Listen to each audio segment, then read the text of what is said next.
ఈ వీడియోలో types of sentences in English గురించి మనం మాట్లాడదాం. టైప్స్ ఆఫ్ సెంటెన్సెస్ అనేటువంటిది ఏంటంటే ఇంగ్లీష్లో ఎన్ని రకాల వాక్యాలు ఉంటాయో తెలుసుకోవటం గురించి. దీనిలో మొత్తం మీద 4 రకాల సెంటెన్సెస్ ఉంటాయి. దానిలో మొట్టమొదటిది అసర్టివ్ ఆర్ డిక్లరేటివ్ సెంటెన్స్, రెండవది ఇంటరాగేటివ్ సెంటెన్స్, మూడవది ఇంపరేటివ్ సెంటెన్స్, నాలుగవది ఎక్స్క్లమేటరీ సెంటెన్స్. ఇప్పుడు మనం ఏం చేద్దామంటే అసర్టివ్ గురించి తెలుసుకుందాం. అసర్టివ్ ఎలా ఉంటుంది, అసలు ఇది ఏం చెప్తుంది అన్నట్లయితే గివింగ్ ఇన్ఫర్మేషన్ ఇస్తుంది. ఇది గివింగ్ ఇన్ఫర్మేషన్ అంటే ఒక ఇన్ఫర్మేషన్ మనకి చెప్తుంది. ఒక ఇన్ఫర్మేషన్ ఈ ఒక డిక్లరేషన్ మనం రాయొచ్చు. అసర్టివ్ కానీ డిక్లరేటివ్ సెంటెన్స్లో కానీ వేటిని రాయొచ్చు అన్నట్లయితే ఇన్ఫర్మేషన్ రాయొచ్చు. ఆ ఇన్ఫర్మేషన్స్ అనేటువంటి ఎన్ని రకాలుగా ఉంటాయి, స్టేట్మెంట్స్లో ఉంటుంది, మనకు ఒపీనియన్స్ కావచ్చు, లేక థాట్స్ కూడా కావచ్చు. ఈ విధంగా మనం రాయొచ్చు అనమాట. ఇప్పుడు దీని యొక్క స్ట్రక్చర్ చూసినట్లయితే అసర్టివ్ అనేటువంటిది ఏ స్ట్రక్చర్లో ఉండాలి. స్ట్రక్చర్ అంటే ఇదనమాట. స్ట్రక్చర్ అంటే ఇంగ్లీష్ రాసేటువంటి విధానం. మొట్టమొదటిగా సబ్జెక్ట్ ఉండాలి, తర్వాత హెల్పింగ్ వర్బ్, తర్వాత main verb.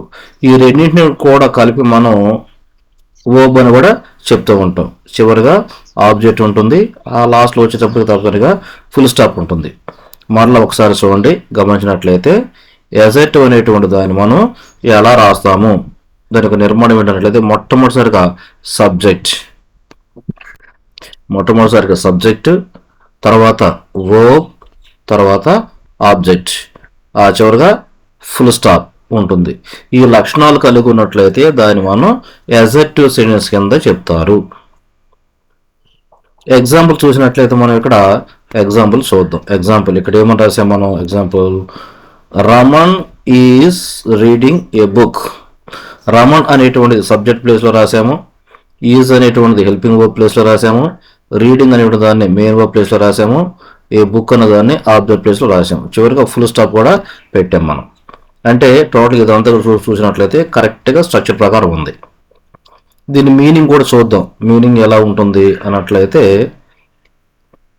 Meaning Raman is reading a book.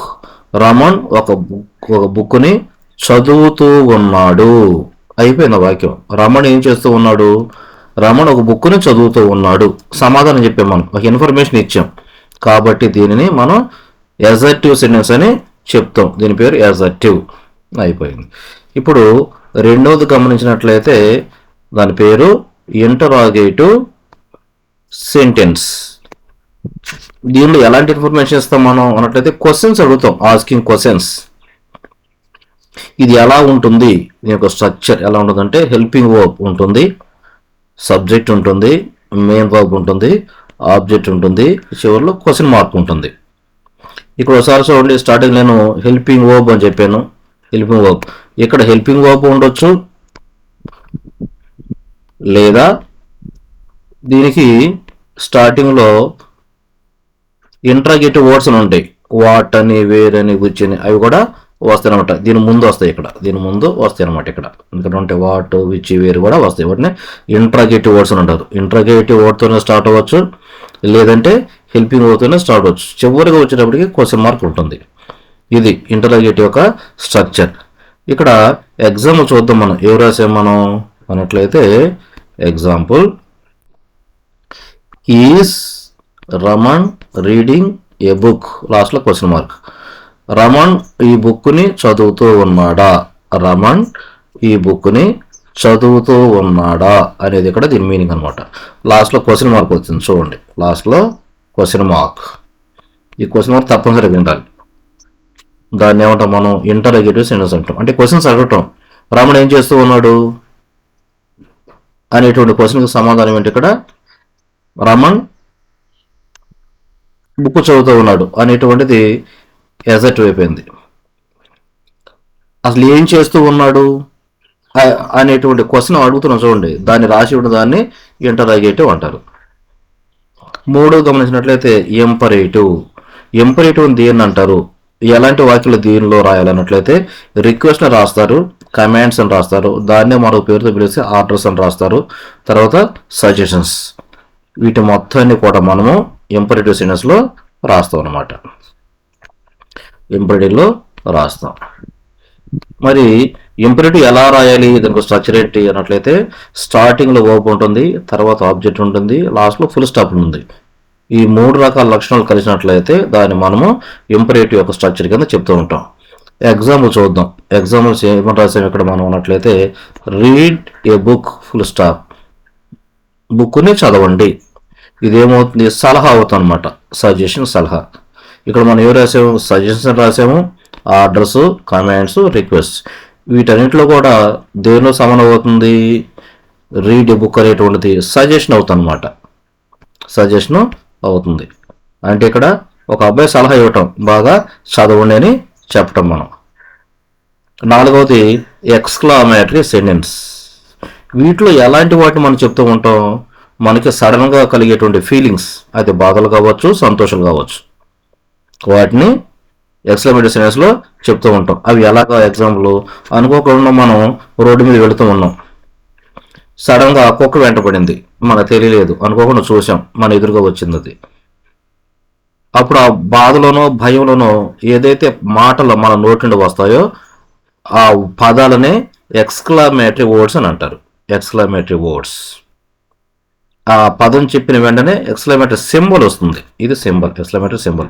తర్వాత సెంటెన్స్ అంతా మామూలుగానే ఉంటుంది, సబ్జెక్ట్, వర్బ్ అండ్ ఆబ్జెక్ట్, లాస్ట్లో ఫుల్ స్టాప్. ఈ విధంగా స్ట్రక్చర్తో ఉంటుంది. మరొకసారి చూద్దాము. ఎక్స్క్లమేటరీ సెంటెన్స్ ఎలా ఉంటుంది, వేటిని రాస్తారు. ఎక్స్క్లమేటరీ సెంటెన్స్ అంటే సడన్ ఫీలింగ్స్ని చెప్తూ ఉంటాను. స్ట్రక్చర్ ఎలా ఉంటుంది, ఎక్స్క్లమేటరీ వర్డ్ ఫస్ట్, తర్వాత ఎక్స్క్లమేటరీ సింబల్, తర్వాత సబ్జెక్టు, వర్బ్ అండ్ ఆబ్జెక్ట్, లాస్ట్లో full stop. Sudden feelings, sudden thoughts అన్నమాట ఇక్కడ. దీనికి ఎగ్జాంపుల్ ఏం రాసాం ఇక్కడ మనం, వావ్. చూద్దాం. Wow, Raman is reading a book. ఇక్కడ గొప్పగా చెప్తున్నాం, రమణ్ అనేటువంటి అబ్బాయి ఒక బుక్ను చదువుతూ ఉన్నాడు. ఆశ్చర్యం చెప్తున్నాం అంటే అంత ముందు చదివే స్థితిలో లేడు అని, ఇప్పుడు చదువుతున్నాడు, చదవగలుగుతున్నాడు అని. Wow, Raman is reading a book. Raman book చదువుతున్నాడు, ఆశ్చర్యంగా మనం చెప్తాం. అప్పటికప్పుడు మనసులో కలిగినటువంటి సంతోషం అనమాట, అది గొప్ప సంగతి. అలాంటి వాటిని మనం ఎక్స్క్లమేటరీ సెంటెన్స్లో చెప్పాం. ఇప్పుడు వీటి మొత్తాన్ని ఒకసారి నేను బ్రీఫ్ చేస్తాను. అసర్టివ్ సెంటెన్స్ అంటే ఏంటి అన్నట్లయితే ఇన్ఫర్మేషన్ ఇవ్వటం. ఇంటరాగేటివ్ అంటే ఏంటి, క్వశ్చన్స్ అడగటం. ఇంపరేటివ్ అంటే ఏంటి, రిక్వెస్ట్లను చెప్తూ ఉంటాం, కమాండ్స్ని చెప్తూ ఉంటాం, సజెషన్ చెప్తూ ఉంటాం. ఎక్స్క్లమేటరీ అంటే ఏంటి, మనకు సడన్ ఫేజెస్ని చెప్తూ ఉంటాం.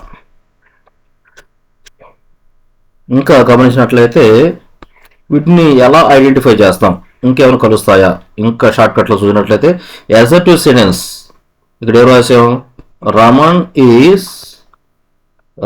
ఈజ్ రీడింగ్ ఏ బుక్ అంటే సబ్జెక్ట్ ఉండాలి, లాస్ట్లో ఫుల్ స్టాప్ ఉండాలి, అది అసర్టివ్ అవుతుంది. ఇంట్రాగేటివ్ చూడండి, ఒకే ఒక గుర్తు. ఇంట్రాగేటివ్ అంటే లాస్ట్లో క్వశ్చన్ మార్క్ ఉంటే దాన్ని ఇంట్రాగేటివ్ మనం చెప్తూ ఉంటాం. థర్డ్ వన్ చూడండి, ఇంపరేటివ్ సెంటెన్స్. ఇది ఎలా ఉంటుంది, ఇక్కడ స్టార్టింగ్ వర్బ్, లాస్ట్లో ఫుల్ స్టాప్, ఈ రెండు ఉన్నట్లయితే దీన్ని మనము ఇంపరేటివ్ చెప్తూ ఉంటాం. ఫోర్త్ వన్ ఎక్స్క్లమేటరీ ఎలా ఉంటుంది, ఎక్స్క్లమేటరీ సింబల్ ఉంటే చాలు, ఎక్కడైనా సరే అది ఫస్ట్లో కావచ్చు లేకపోతే లాస్ట్లో కావచ్చు, ఎక్కడైనా సరే ఎక్స్క్లమేటరీ సింబల్ కనిపిస్తే దానిని మనము ఎక్స్క్లమేటరీ సెంటెన్స్ కింద చెప్తూ ఉంటాం. వీటిని మొత్తాన్ని తెలుసుకునే విధానం. ఇంకా దీనిలో మనం ఏం చేద్దామంటే ఇప్పుడు ఎక్సర్సైజ్ అనేటువంటి ఒకటి రాసాం. ఎక్సర్సైజ్ ఎందుకు రాసావేవి మీరు ఈజీగా తెలుసుకుంటారని. First one, are you watching TV. Are you watching TV, దీనిలో ఏముంది, లాస్ట్లో క్వశ్చన్ మార్క్ ఉంది. పైన మనం చెప్పుకున్నాం క్వశ్చన్ మార్క్ ఉంటే ఏ సెంటెన్స్ అవుతుంది. రెండవ చూద్దాం, we are drinking coffee. Coffee తాగుతూ ఉన్నాము, మనము కాఫీ తాగుతూ ఉన్నాము. లాస్ట్లో వచ్చేటప్పటికి ఫుల్ స్టాప్ ఉంది. పైన గమనించండి, ఫుల్ స్టాప్ ఎక్కడ ఉంది, ఫస్ట్ సెంటెన్స్లో ఉంది. అసర్టివ్ ఆర్ డిక్లరేటివ్లో ఫుల్ స్టాప్ ఉంది. ఇంకెక్కడ ఉంది అన్నట్లయితే మూడో దానిలో ఫుల్ స్టాప్ ఉంది. అంటే ఫుల్ స్టాప్లు ఎక్కడెక్కడ ఉన్నాయి, ఒకటో దానిలోను థర్డ్ వన్లోను ఫుల్ స్టాప్లు ఉన్నాయి. అంటే లాస్ట్లో ఫుల్ స్టాప్ ఉన్నటువంటివి ఏమేమి ఉన్నాయి, ఎజెక్టివ్ ఒకటి ఉంది, తర్వాత ఇంపరేటివ్ ఉంది.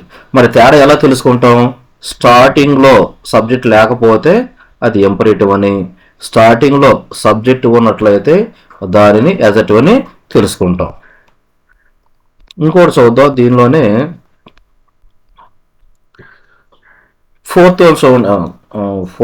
థర్డ్ వన్ చూడండి. దీనిలో హీ పాస్డ్ ఎగ్జామ్, దీనిలో లాస్ట్లో ఫుల్ స్టాప్ ఉంది. మరి దీన్ని ఏమనుకోవాలి, దీన్ని ఎజెక్టివ్ అంటారా ఫుల్ స్టాప్ ఉన్న కారణంగా, లేకపోతే ఇంపరేటివ్ అని అనుకోవాలా ఫుల్ స్టాప్ ఉన్న కారణంగా? ఎలాగన్నట్లయితే ఈజీగా తెలుసుకోవచ్చు. థర్డ్ వన్లో ఎక్స్క్లమేటరీ సింబల్ ఉందో చూడండి. ఇక్కడ ఎక్స్క్లమేటరీ సింబల్ ఉన్న కారణంగా దాన్ని ఎక్స్క్లమేటరీ సెంటెన్స్ అని అంటారు. ఇది దీని యొక్క టోటల్ బ్రీఫ్ ఐడియా. బహుశా అందరికీ తెలిసే ఉంటుంది అనుకుంటున్నాను నేను. బాగా ట్రై చేయండి, అర్థం చేసుకోండి, 1-2 సార్లు వినండి, మీకు బాగా తెలియాలని నేను కోరుకుంటున్నాను.